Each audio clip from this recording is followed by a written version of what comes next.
오늘 말씀의 제목이 뭐예요? 형통한 삶의 비결. 여러분, 모든 사람들이 형통을 바라는 것 같습니다. 그죠? 형통이 무슨 뜻입니까? 형통. 이제 사전적 의미를 찾아봤어요. 세상에서 말하는 형통은요, 세속적 성공, 내 일이 잘 되고 잘 풀리는 것, 그것을 형통이라고 이야기합니다. 내가 성공하는 것이죠, 그죠? 세상에서 말하는 것은요, 물질적 성공, 또 사회적 성공을 이야기할 때가 많습니다. 요즘 젊은 사람들 SNS를 많이 하죠. 여러분들도 이제 가지고 있는 카톡이나 아니면 조금 더 젊은 세대는 이제 페이스북을 했고, 요즘 어린 세대들은요, 인스타그램이라는 SNS를 씁니다. 그걸로 소통을 하고, 그걸로 여러 가지 자기가 경험한 일들을 이제 인터넷상에 올리는 거죠. 젊은 사람들은 자기가 어디에 가서, 어떤 좋은 곳에 가서 어떤 일을 했다고 찍어서 올리고, 내가 이 물건을 좋은 걸 사서 쇼핑을 했다고 올리고, 이런 식으로 자기를 과시합니다. 나는 해외에 이런 여행을 하고 왔어, 해외여행을 하고 왔어, 인터넷에 올리고, 그것을 통해서 비교하고, 또 그렇게 많은 자기 팔로워라고 하죠. 팔로워. 자기를 친구로 삼은 사람들이 많아지면 이 사람들이 소위 인플루언서라고 해서 영향력 있는 사람이라고 취급해 줍니다. 인플루언서. 요즘에 TV를 틀면 그런 말들이 많이 나와요. 영향력 있는 사람이라는 거죠. 여러분, 여기에는 악하고 선한 것이 없어요. 그냥 사람만 많이 모으면 성공한 거예요. 그리고 이 게시물을 올리면 많은 사람들이 그걸 봅니다. 그죠? 여러 게시물들을 보면서 사람들이, 특히 젊은이들이 상대적 박탈감을 많이 느껴요. 왜냐하면 그 SNS에 올리는 그 순간은요, 자기 인생이 몇 번 없는 순간이에요. 그렇죠? 1년에 몇 번 없는 아주 즐거운, 아주 특별한 날의 기억을 SNS에 올립니다. 그러니까 엄청 좋은 장면만 골라서 올리겠죠. 엄청 마음에 드는 쇼핑 시간만 올리겠죠. 그러니까 좋은 순간만 계속 보는 거예요. 이걸 보는 사람들은. 그러니까 어떻게 느끼겠어요? 세상 사람들은 다 이렇게 잘 먹고 잘 살고, 이렇게 멋진 쇼핑도 하고, 이렇게 멋진 여행도 하고, 이렇게 멋진 경험을 하는데 나만 방구석에 박혀서, 아니면 나만 회사의 노예처럼 끌려가서 이렇게 쎄 빠지게 일을 하는구나 하면서 얼마나 상대적 박탈감을 느낄까요? 그죠? 내 삶은 형통하지 못해. 그렇게 느낄 겁니다. 내 삶은 망했어. 이렇게 느낄 겁니다. 실제로 요즘에 젊은이들 사이에 하는 유행어 중에 하나가 이번 생은 망했어 라는, 실제로 그렇습니다. 자기 삶이 만족스럽지 못하는 거죠. 다른 사람들과 비교했을 때. 세상에 형통을 쫓는 사람들이 그렇게 가지게 되는 그런 패배감들.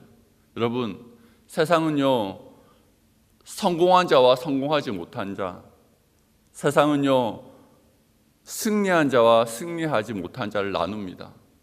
이렇게 하면 성공하고 이렇게 하면 실패한 거라고 나눕니다. 그것이 세상이에요. 여러분, 그런데요, 성경적인 형통은 전혀 다릅니다. 그렇죠? 우리 요셉의 삶을 한번 볼까요? 요셉이요, 집에서 잘 나갔습니다. 그렇죠? 아버지 야곱이 혼자서 자주옷을 입혀주죠. 왕족이나 입는 아주 귀한 옷이었습니다. 집에서 잘 나갔어요. 그런데 그것 때문에 시기를 받아서 어떻게 되죠? 애굽으로 노예로 팔려가죠. 형들에 의해서.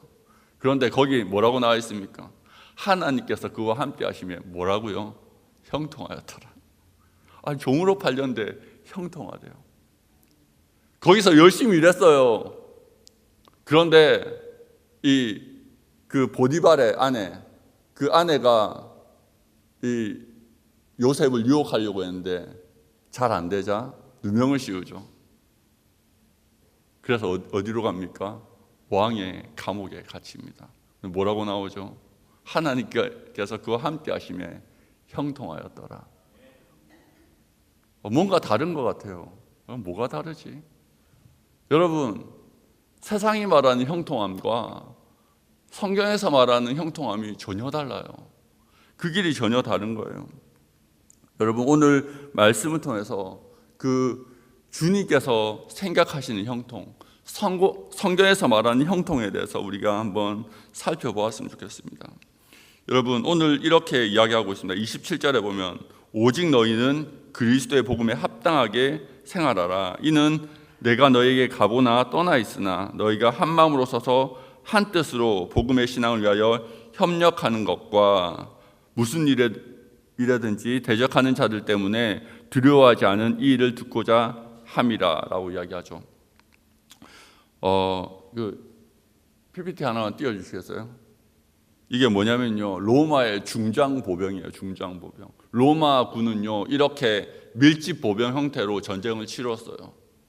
그래서 오늘 말씀에 나오는 복음에 합당한 삶, 서로 함께 서서 복음을 위한 신앙을 위하여 서로 협력하다 할 때 이 표현이요, 바로 이 표현이에요. 로마의 군대가 서로 정말로 협력해서 딱 틈이 없이 딱 맞물려서 모든 적이 공격해 왔을 때 능히 망아될 수 있는, 그래서 이 집단 보병 전술로 이 로마는 이 지중해 세계를 제패합니다. 중장 보병이라고 하죠. 여러분, 서로가 서로를 의지하고 틈 없이 꽉 맞물릴 때, 우리가 주님의 복음 안에서 꽉 맞물릴 때요, 세상이 우리를 어떻게 할 수 없다?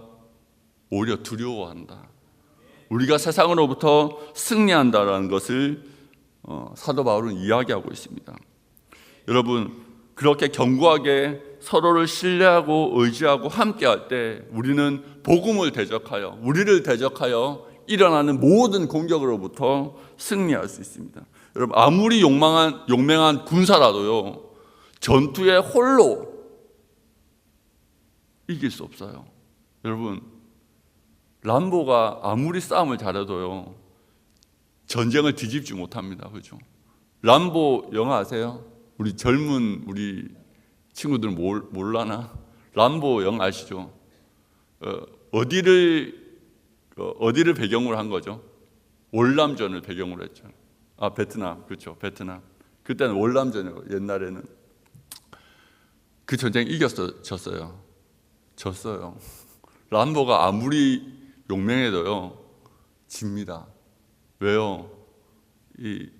그때 그 남쪽의 민주 진영과 그리고 그 미국이 마음이 안 맞는 거예요. 아무리 미국에서 도와줘도요, 그 월맹에서 바로 그 군수 물자를 바로바로 보내고 용맹하게 싸우지 않으니까 아무리 도와줘도 지는 거예요.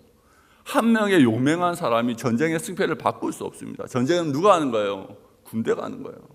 군대가 온전해져야지 전쟁에 승리할 수 있는 겁니다. 그 비결이 뭐라고요?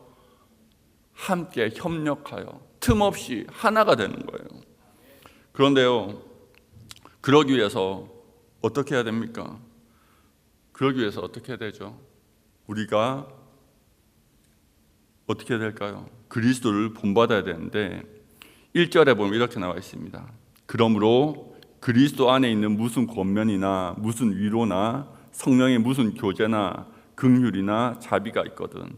이게 좀 원문에 조금 더 가깝게 읽으면 이렇게 되어 있어요. 그러므로 그리스도 안에 권면이나 위로나 성령의 교제나 긍휼과 자비가 있다라고 이야기하는 거예요. 그리스도 안에요, 이 모든 덕목이 있다는 거예요. 그러므로 이 그리스도를 본받는 그리스도인은요, 이 마음을 같이 품어야 돼요. 2절에 보면 마음을 같이하여 같은 사랑을 가지고 뜻을 합하여 한 마음을 품어 계속 하나가 되라는 거야. 하나가. 우리의 마음이 하나가 되지 않으면 어떻게 된다고요?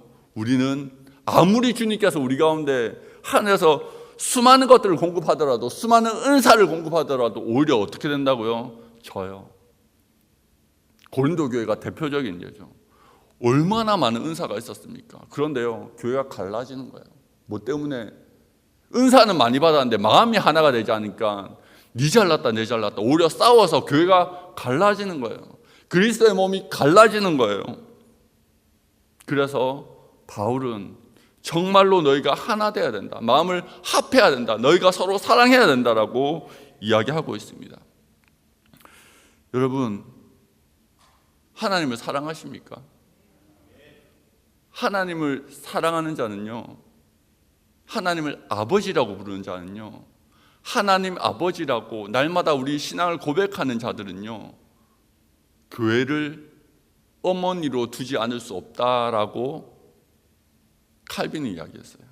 내가 이야기한 게 아니고 칼빈이 이야기했어요. 여러분, 어머니는 어떤 일을 하죠? 어머니는 어떤 일을 합니까? 자녀를 양육하죠, 그죠? 교회 역할은요, 양육하는 거예요. 자라게 하는 거예요. 요즘에 꽂힌 말이 있어요. 낳는 게 쉽냐? 키우는 게 쉽냐?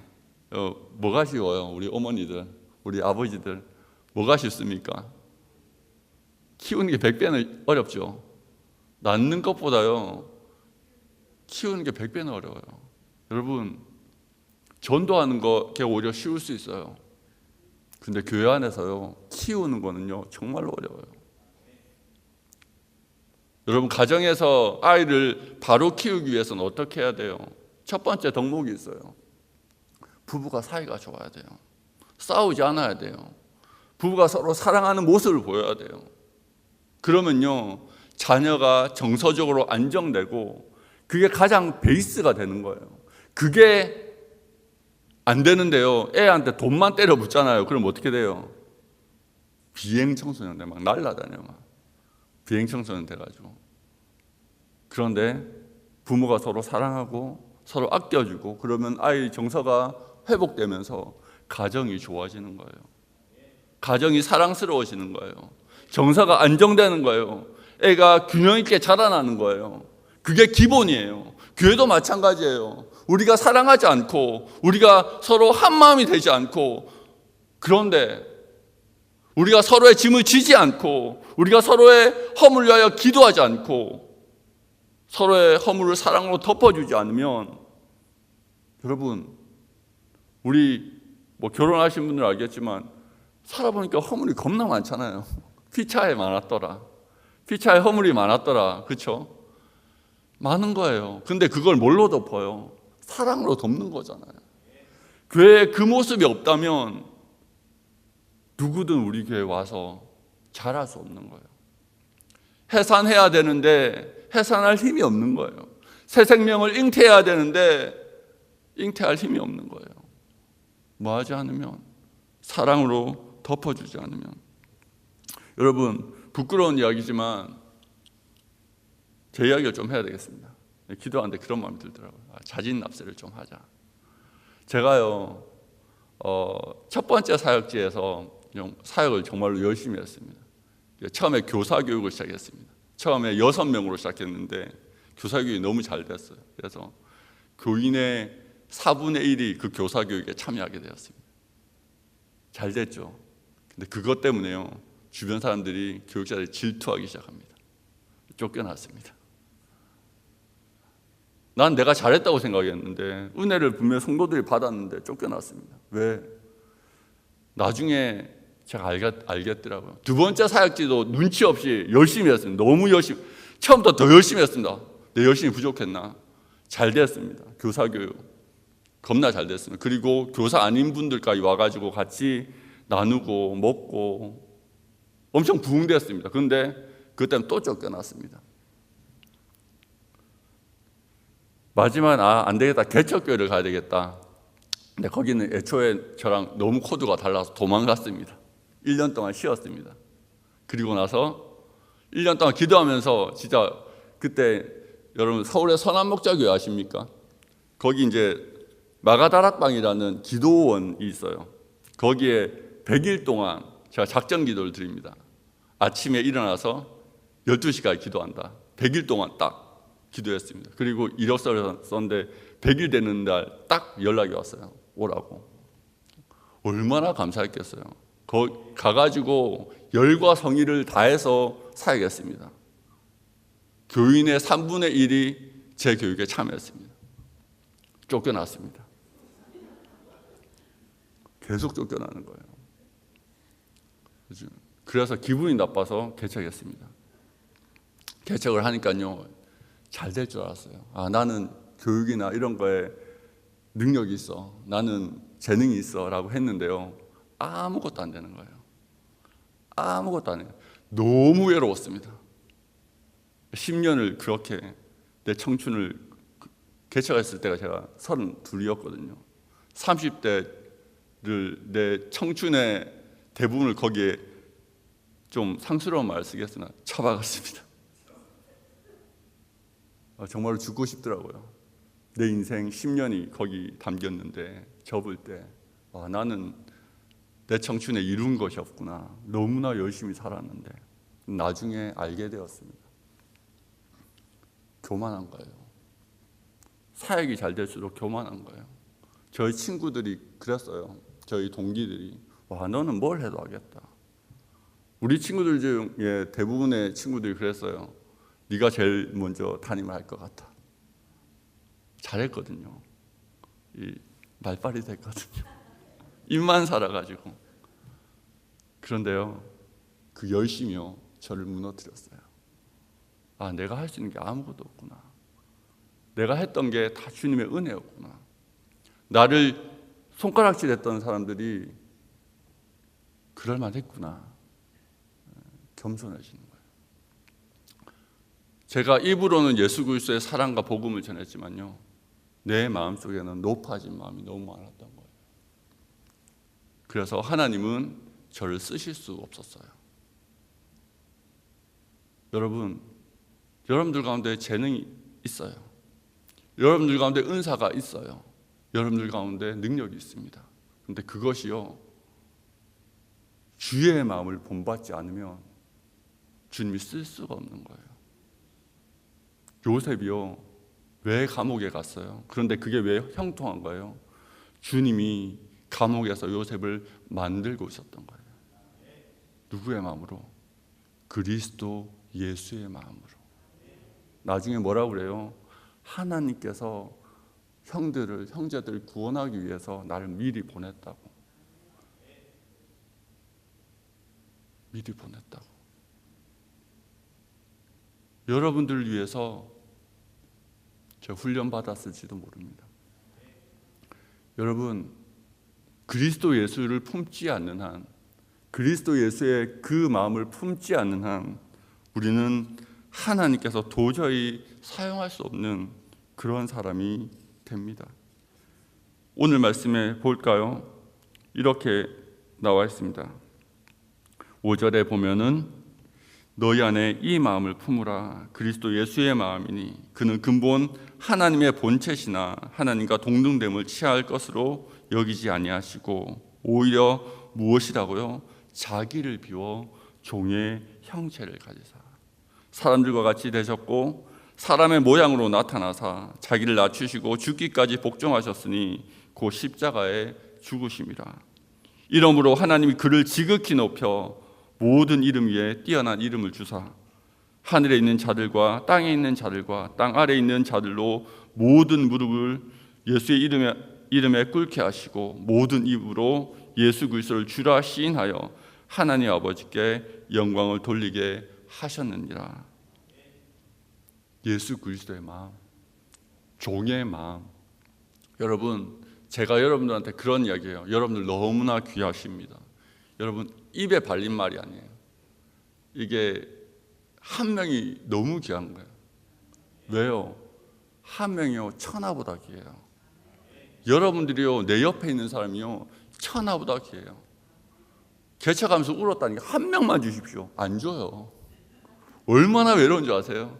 여러분, 동역자 한 명만 주십시오. 기도하는데 안 줘요. 왜? 때가 안 됐기 때문에. 내 마음이 준비가 안 됐기 때문에. 동역자를 아무리 구해도 오히려 동역자들이 멀어져요. 전화도 안 와. 매일 전화 오던 친구들도 전화가 안 와. 야, 주님, 진짜 주님도 징합니다. 기도하는데 전화도 안 오더라고요. 여러분, 우리가 예수 그리스도의 마음을 품게 하기 위해서 주님께서 때로 우리를 아프게 하십니다. 때로는 우리를 외롭게 하십니다. 우리를 낮추십니다. 여러분, 그것이 성경에 보니까요, 형통이래요. 형통하대요. 여러분, 어려운 일 있습니까? 주님을 바라보십시오. 그리고 기도하십시오. 뭐라고? 내가 그리스도의 마음을 품게 해주십시오. 또 한 가지 살펴볼 것은요, 그 예수 그리스도, 종의 형체로 낮아진 그 예수 그리스도를요, 주님께서, 하나님 아버지께서 지극히 높이셨대요. 세상 모든 이름 위에 뛰어난 이름을 주셨대요. 어떤 이름이에요? 하나님의 모든 영광을 그분께 상속하셨다는 거예요. 하나님의 영광을 상속하셨다는 거예요. 무슨 뜻입니까? 성자나 성부나 자기를 위해서 존재하지 않으세요. 성부와 성자는요, 서로를 위해서 존재하세요. 자기의 유익을 구하지 않으세요. 오로지 상대의 기쁨을 위해서 순종하시고 상대의 영광을 위해서 모든 것을 내어주시는 분, 그것이 삼위일체 하나님이세요. 삼위일체 하나님이 그냥 관념이 아니고요, 그분은요, 사랑으로 같은 마음을 품고 같은 사랑을 가지고 뜻을 합하여 하나 되신 분, 그것을 우리가 뭘로 표현하냐면 삼위일체라고 표현하는 거예요. 그 관념이 아니에요. 그냥 신학에 나오는 한 어떤 명제가 아니에요. 그분의 존재 방식이에요. 그게 바로 십자가의 도입니다. 십자가는요, 서로를 사랑하시는 하나님께서요, 서로의 영광과 서로의 기쁨을 위해서 자기를 희생한 그 사랑이 드러난 결정적인 사건이에요. 그래서 십자가의 사건을요, 예수 그리스도께, 십자가를 통해서 예수 그리스도께, 그리고 하나님께 영광을 돌리는 거예요. 왜? 영광이 뭔지 아십니까? 영광은 카보드라고 그래요. 카보드, 히브리어로. 무게, 무거움, 본질. 영광은요, 그분의 본질을 우리가 보는 거예요. 십자가에서 그분의 본질을 봤어요. 뭐? 사랑. 우리를 위해서 모든 것을 다 주신 사랑. 그게 십자가예요. 하나의 이벤트가 아니요, 그분의 존재 양식입니다. 그리고 우리가 존재해야 될 양식입니다. 우리가 그렇게 살아야 된다는 거예요. 내 옆에 있는 사람을 위해서. 그렇게 될 때 우리는 모든 공격을 이기고 참된 형통 가운데 거할 수 있는 거예요. 여러분, 우리는 헛된 형통을 구하고 있습니까? 아니면 진짜 그리스도의 영광을 보기를 원합니까? 저는 정말로 그리스도의 영광을 보기를 원합니다. 예전에 아주 어렸을 때 한 영상을 봤어요. 영상을 봤는데 그곳에서, 아프리카에서 한 마을이 주님 앞에 돌아오는 그거를 찍은 영상이었어요. 그 영상을 보는데 너무 눈물이 나는 거예요. 너무 기뻐서. 그때 알았어요. 아, 그리스도인의 기쁨이 이거구나. 하나님의 영광을 본다는 것이 이거구나. 한 민족이 주께 돌아오는 것을 보았을 때 그리스도인은 기뻐하는 거구나. 그게 그리스도인이구나. 여러분, 그 영광을 보기를 원하지 않으십니까? 그 영광을 위하여 우리가 지금 해야 될 것 간단해요. 나보다 남을 낮게 여기고 일단 내 옆에 있는 사람을 사랑하는 겁니다. 주님, 그리고 이곳에 주께서 택하신 영혼들을 보내어 주십시오. 우리가 양육하겠습니다. 우리가 생명을 잉태하겠습니다. 우리가 이들 양육하여서 다음 세대를 이어나가겠습니다. 주의 몸된 교회를 세워나가겠습니다. 그 시작이 뭐라고요? 사랑하는 거라고. 십자가를 붙들고 날마다 자기를 부인하고 자기 십자가를 붙들고, 여기서 십자가는요, 내가 사랑하는 사람을 찾는 거예요. 내가 사랑할 원수를 찾는 거예요. 제일 미워할 수 없을, 제일 사랑할 수 없을 것 같은 그 사람, 지금 머릿속에 떠오르는 그 사람을 사랑하는 겁니다. 그렇게 되면요, 하나님께서요, 우리가 말려도 주님이 이곳에 영혼들을 보내실 거예요. 와, 여기는 진짜 좋은 산부인과구나. 여기는 좋은 인큐베이터구나. 여기는 정말로 좋은 가정이구나. 이곳에 내 사랑하는 천하보다 귀한 한 영혼을 이곳에 보내어서 내가 양육할 거야 라고 주님께서 그 한 영혼을 보내실 겁니다. 우리가 말려도 주님 너무 많아요. 조금만 보내주세요. 말려도 주님이 아니야, 너희들이 맡아야 돼. 너희 말고 맡길 곳이 없어. 여러분, 실제입니다. 이 상황은요, 실제예요. 갈 교회가 없어요, 사실. 너무 많은 교회가 싸우고요. 너무 많은 교회가요, 마음이 흩어지고요. 너무 많은 교회가 복음에서 너무 멀어지고 있어요. 주님이 보내셔야 되는데요, 교회를 떠나서 방황하고 있는 가나안 성도들이 200만 명이래요. 널렸어요. 그런데요, 보낼 곳이 없어요. 교회는 많은데요, 주님 믿고 맡길 자신의 자녀가 없는 거예요. 여러분, 우리가 그 역할을 맡아야 되지 않겠습니까? 그 역할을 맡아야 됩니다. 여러분, 이 순천 염광교회가 그 역할을 맡고 주님의 기쁨이 되는 그런 주님의 몸된 교회, 그 하나님께서 보기를 원하시는 그 멋진 교회가 되기를 소망합니다.